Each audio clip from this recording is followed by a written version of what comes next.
6:30. All set? Mr. Town Manager? Good evening and welcome to the Town Council Public Hearing Notice.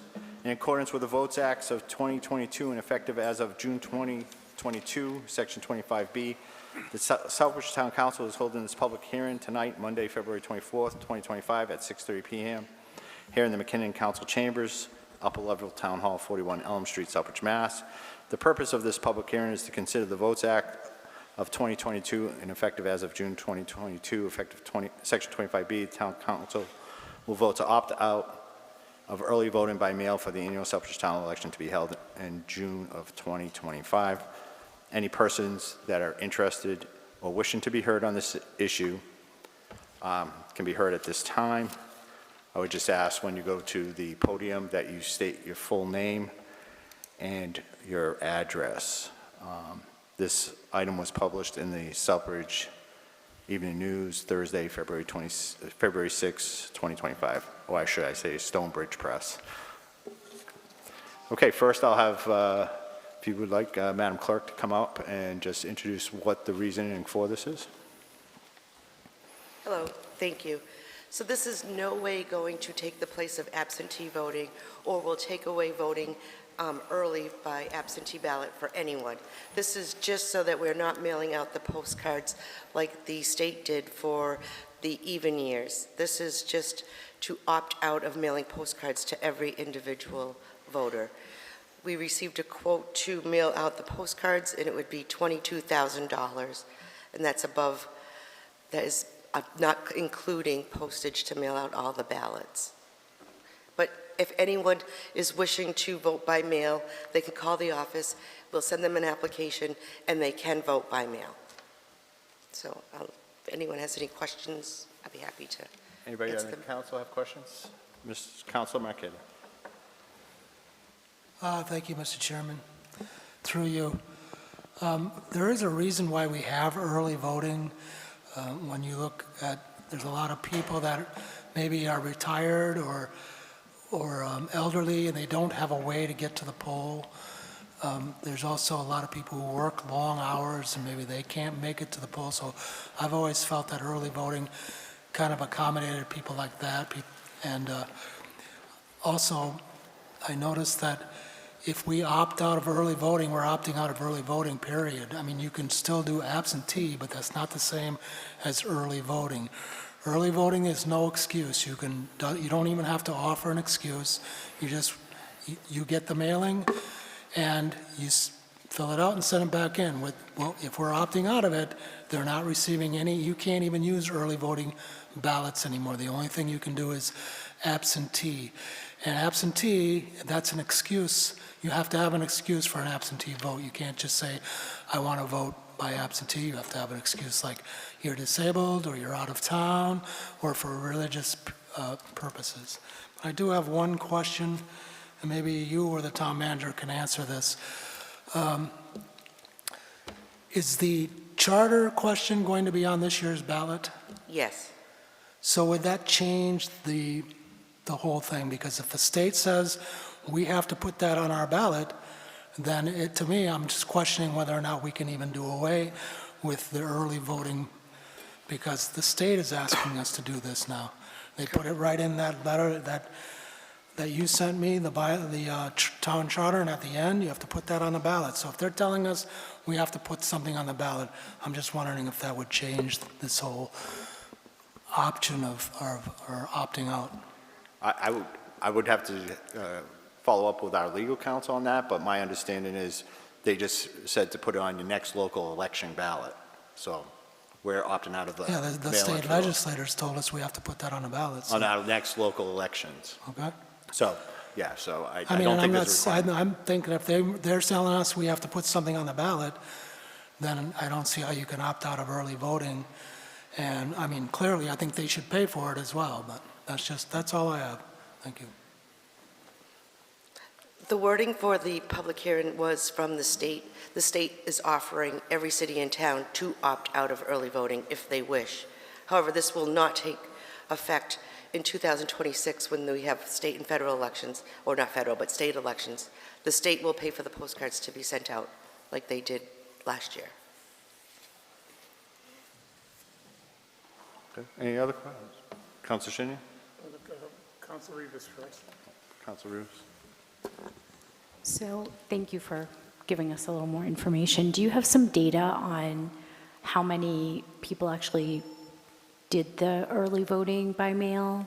Like any data you can help us? It was last year, but that's because the state sent out the postcards in January, then they sent them out again in July, they sent them out in September.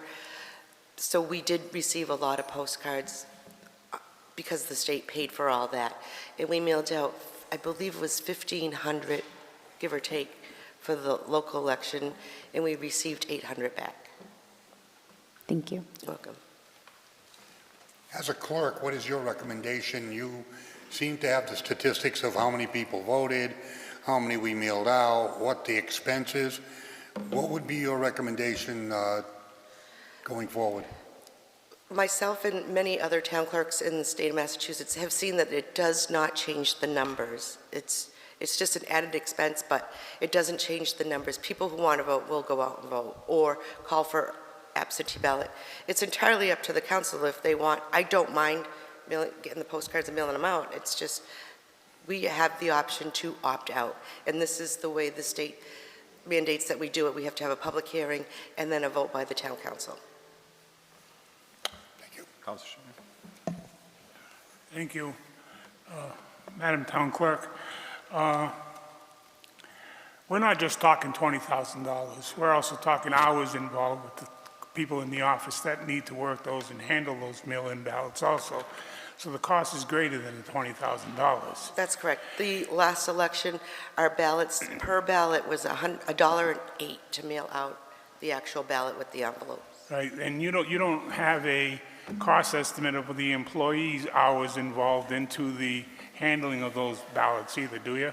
No, it would be some overtime, Right. for sure. So this, opting out of mail-in early voting, you can have an excuse that I'm just unable to make it to the ballot that particular day, and you would mail one out, so. That's correct. We don't ask why, we just Right, so email out. somebody can request a mail-in ballot, they still have that option to do the mail-in ballot. It's just that basically what's happening is that your office will no longer be sending the cards out in the mailings. The mailing's still gonna stay there when you mail the ballot out, but you're not gonna do that reminder of early balloting. I mean, the bureaucracy for that, it makes no sense at all. You're sending out reminders to people to vote.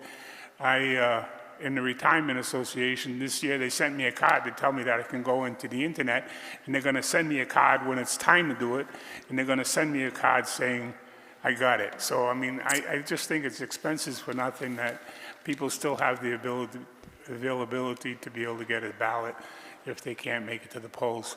Thank you, I'm gonna support your effort, thank you. Thank you. Can I follow up? Council Marquez? I just have one follow-up question. You said it doesn't, the voting percentage doesn't go up, but do you have data on the people who do vote? Are more of them using the mail-in ballot? Well, last year they did, yes, because it was available and people took although we did mail out in the September one, we mailed out close to 2,000, and we did receive probably 500 back. But those are from people who actually do vote. So the people who do vote are using the mail-in ballot. Yes, All right. there's a percentage, yes. Thank you. Councilor Shinnick, I think you had your hand up first. I just have one question. This just affects the local election, correct? Correct, right. It has nothing, State and federal elections, they're going to still do what they have to do. This is only local elections, that's correct? correct, yes, sir. Okay, thank you. You're welcome. Councilor Tigney? Thank you, Mr. Manager. So the people who do vote normally, who are using the mail-in ballots because they're in front of them, that's like $1.08 wasted per person because they go vote anyway. So I mean, a lot of people like to go and enjoy voting and seeing the townspeople, and so it's just wasted money for those that have already voted. Thank you. Any other councilors?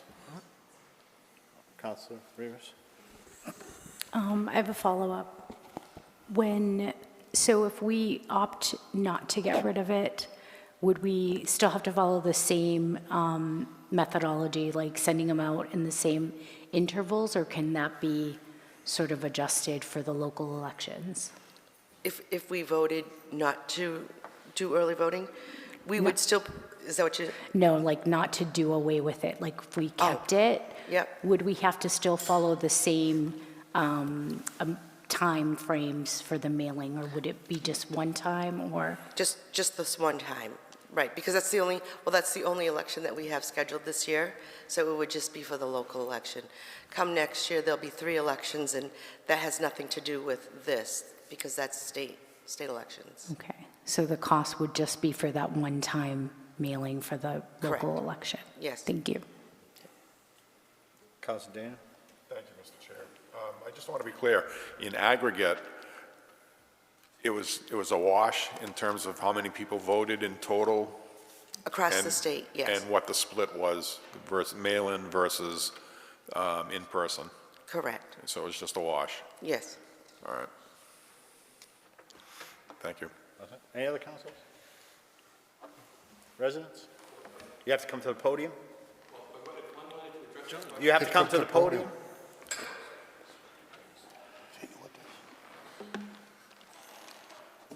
Sorry for the confusion. In some places, during public hearings, the person that's giving a presentation, not a speaker like me, but a person like our esteemed town clerk, can sometimes, maybe it's towns with selectmen form of government, after the selectmen or councilors speak, people can ask Okay, a person from the floor. thank you. And I was curious what the cost of, perhaps to, I'm sorry, counts to- before you go further, through the chair. you need to state your name and your address. My name is John Pulaski. My address is now 3 Jennison Street, Southbridge, Massachusetts. Well, thank you. And Go the ahead. question I had, hoping that our town clerk could answer the question, is what is the cost of a town election that's held at one precinct now? What is the cost of that election? Over and above, like if I could ask through the chair, I don't know the proper way of doing it. I'm not a counselor, so I can't really. Thank you. Madam Clerk, if you could come up and answer that.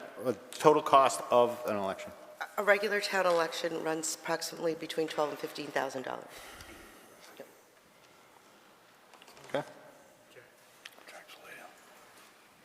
All right, just state your name and your address, sir. Thank you. Good evening, folks. My name is Kali McConnell. I live at 15 South What is, Street. I'm sorry, what is it? Kali McConnell. I live at Can you 15 just spell South it? Street. Can you just spell it for me? Because unfortunately, I don't have a clerk here, so I'm trying to do both. That's okay. Yeah. It's K-A-L-I, K-A-L-Y, yep. K-A-L-I, Okay. McConnell, M-C-C-O-N-N-E-L-L. And what was the address again? I'm sorry. 15 South Street. Thank you, sir. Absolutely. All right. I just wanted to have some lived experience on, or share some perspective on if we do away with this voting, early voting option. It puts another barrier on for folks that, like I heard someone say, well, people want to come into town and vote and talk to people. Well, some people have anxiety, or some people have barriers, whether that they are mobility disabled and things like that. So by bringing it down to $1.08, that's our cost-benefit ratio, the impact to people that really need to use that, it's way more than $1.08. And that's more about building a community and really encouraging people to be involved in the scenario and the situation. I don't like being here right now. I myself have anxiety, but I feel like by taking that piece away, we're making a decision for other people and saying, you have another barrier potentially that you need to get there, or you have to call someone and justify why you can't be there rather than having agency and autonomy and being involved in the process still. Thank you for hearing me. Thank you. Thank you, sir.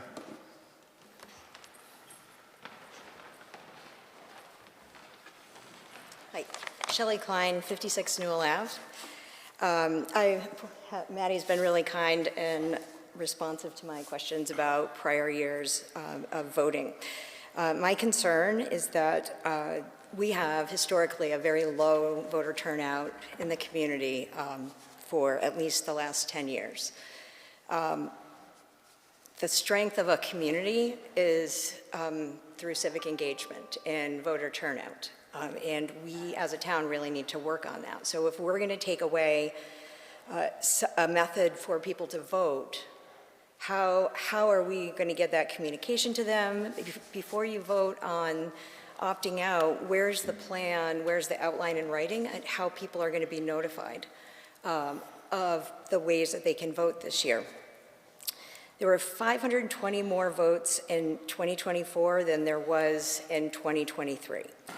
And there were 705 more votes in 2024 than there was in 2022.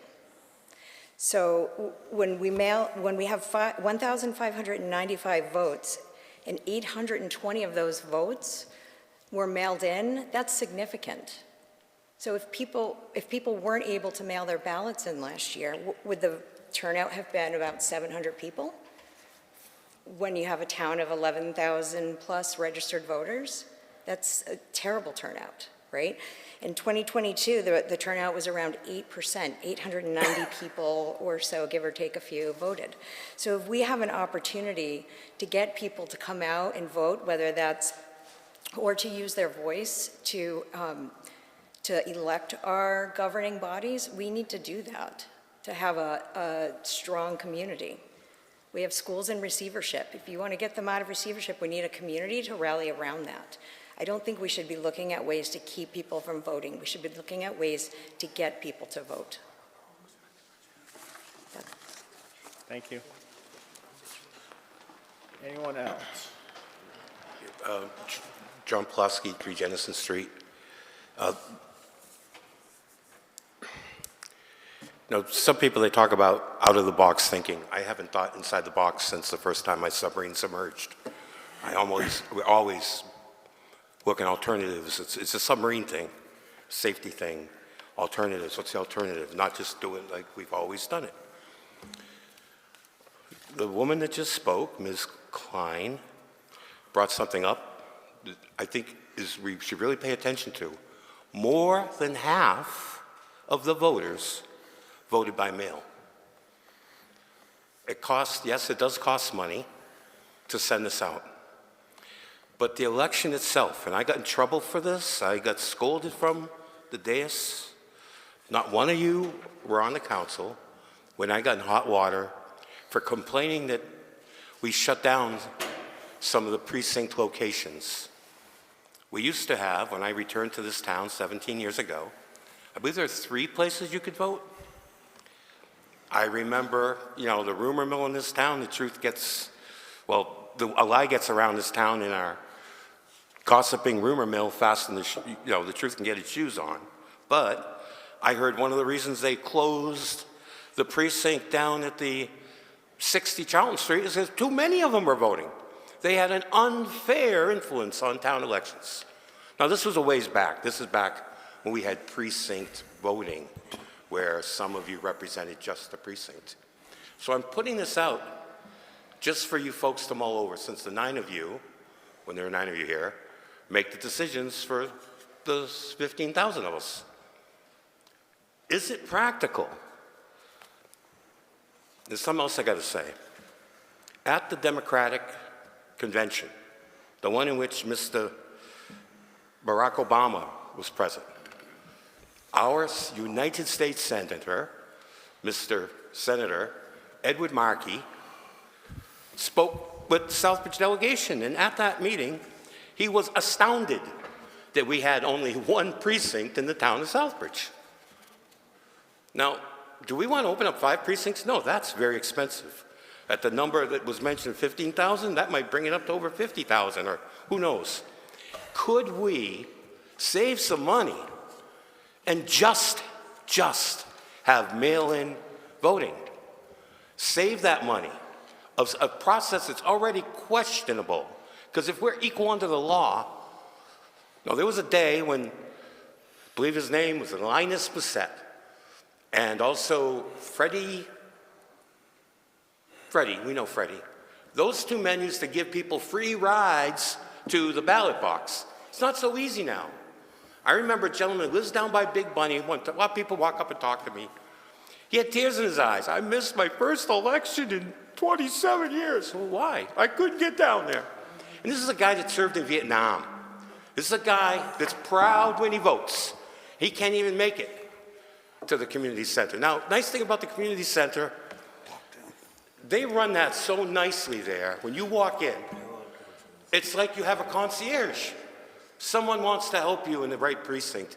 They treat you so well. It's so professionally run. But is it fair that some people can't make it? Let's even the playing field. Save a little money. It's not a lot, but it's enough. And I bet you, keep in mind, we only have a 10% turnout sometimes, 9%. In some parts of Europe, that violates an election. That's not democracy when only 10% show up. Let's put it on the voters a little bit. We'll send it to you. You don't even have to request it. You send it. It's a felony if you go and steal somebody's vote. That should be enough. So please consider that. We save the town money. I predict it would bring up our voting numbers. And we can even maybe do something where, well, some places in Europe will give you an award. If you vote, you get more than a sticker. You get a discount at the pub. Okay, so maybe we can have businesses in town. If you vote, you get a coupon for this or that. That's just another idea. But please consider this. We can save the town a little money. I believe it'll bring the numbers up, and also the fairness issue. The people on the extension, the older folks that live in the end, those people are already writing them in, sending them in. People live on extreme ends of town. A lot of people in this town. I got in trouble when they were building a new high school. First thing I was quoted at when I came back in this town, I said, I didn't want to be disagreeable, but I think the high school should be built in town instead on the edge of town because we had so many people without cars. And that one election that I ran and actually won something when I ran for Bay Pass School Committee, I felt was invalidated in a way because it was up at the high school. It was the vote where we had the fire station, but so people voted there. I didn't feel like I was elected, but I represented as well as I could, and I enjoyed that 3 years, and I thank people for giving me a chance there. Someone else is there now, someone else will be there next year. But please consider saving some money and making it even the playing field so that everyone has an equal opportunity to vote in town elections. Thank you. Thank you. Any other citizens? Any other citizens? Mr. Town Manager, I would just like the record to reflect that we have 5 precincts in this town, and they're at one location. Correct. Yes, thank you. I just read into the record an email that was received in my office because this party wanted to provide information. It's an email from Marietta Crosby. She said, thank you for the notice for today's public hearing. Unfortunately, she'll be working tonight and unable to attend, which is why she wanted to send strong support to maintain early voting by mail. Voting should be as accessible as possible. Participation in elections should be convenient for all, and also consider those who work long hours, who do not have transportation or care for elderly parent or care for children, or travel for work, or are physically challenged or ill. Inclusion makes us a stronger democracy. So I'll just read that into the record as an email to me today. Is there anyone else? Anyone else? Last call. All right, we will close this public hearing at 6:53 p.m. and we'll stand in recess to the town council meeting. Thank you.